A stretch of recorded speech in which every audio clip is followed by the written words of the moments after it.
Madam PUBG player కదా, ఒకసారి PUBG game వల్ల డబ్బులు పోగొట్టుకున్న వాళ్ళు చూడండి. దీన్నే టిట్ ఫర్ టాట్ అంటారు. తెలుగు నుడికారంలో చెప్పాలి అంటే దెబ్బకు దెబ్బ. యా, అజ్ఞాత వ్యక్తి గురించి మాట్లాడతాను. ఇన్కాగ్నిటోని తెలుగులో అజ్ఞాతం అంటారనమాట. ఇండైరెక్ట్ గా చెప్తున్నావా? ఇంతకన్నా డైరెక్ట్ గా ఈ లోకంలో ఎవ్వడూ చెప్పలేడురా. డబ్బుల కోసమే నేను యూట్యూబ్కి వచ్చి ఉంటే నీలాగా ఒమేగల్ వీడియోస్ లేదో పక్క వాళ్ళ మీద పడి ఆడవటం ఇలాంటి వీడియోస్ చేసుకునేవాడిని. కౌంటర్ ఇచ్చావు కదరా నువ్వు. ఒక ముఖ్యమైన విషయం చెప్పాలనుకుంటున్నాను. చెప్పు, చెప్పి తగలడు. ఈ రోజు నుంచి నేను బెట్టింగ్ యాప్స్ ప్రమోట్ చేయటం ఆపేస్తున్నా.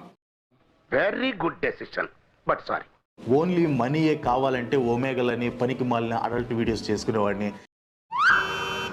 ఈ ఎటకరాలకు లోపమే లేదు. ఒమేగల్లో గులుగులు వీడియోస్ చేసుకునే వాళ్ళకి అంత బ్రెయిన్ ఉండదు కదా, చెప్పండి, మీరే చెప్పండి. సార్ మీకు బ్రెయిన్ లేదనే విషయం వాడికట్ట తెలిసింది సార్. ఇలాంటి వాళ్ళ మాటలు నమ్మేసి నన్ను అటాక్ చేస్తున్నారు. కొంచెం సొంతగా ఆలోచించడానికి ట్రై చేయండి. నీ గురించి తెలియక ఏదేదో మాట్లాడాను. పర్వాలేదు రంగారావు గారు. నువ్వు చేసే ఈ ప్రమోషన్స్ వల్ల చిన్న చిన్న పిల్లలు పబ్జీలో ఎంత డబ్బులు పోగొట్టుకుంటున్నారు తెలుసా?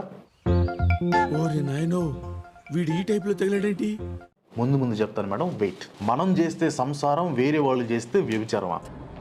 అంటే మీకో నీతి మాకో నీతి ఏంటి? డబ్బు నాలుగో నీతి. మీరు చేస్తే సంసారం, మేము చేస్తే విచారం ఏంటి? అది బెట్టింగ్ యాప్ కాదు కదా అని ఏ రాయి అయితే ఏంది పళ్ళురాలు కొట్టుకోవడానికి. ఏం పాయింట్ పెట్టావన్నా, సూపర్.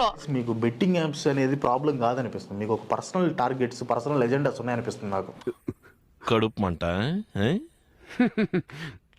లైట్ గా.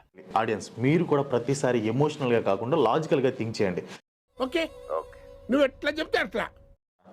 ఏంటి బ్రో, నేను ప్రమోట్ చేయకపోతే ఏంటి? ఎక్కడ పడితే అక్కడ బెట్టింగ్ యాప్స్ ప్రమోషన్స్ ఉన్నాయి. పచ్చిగా పబ్లిక్ గా అబద్ధాలు చెప్తూ నువ్వు ఎలా ఉన్నావు తెలుసా? అంటే నేను అబద్ధం చెప్పానా? నేను అబద్ధం చెప్పానా? మళ్ళీ వేరే వాళ్ళని కించపరిచే రోస్టులు చేసి ఎథిక్స్ అంటున్నారు.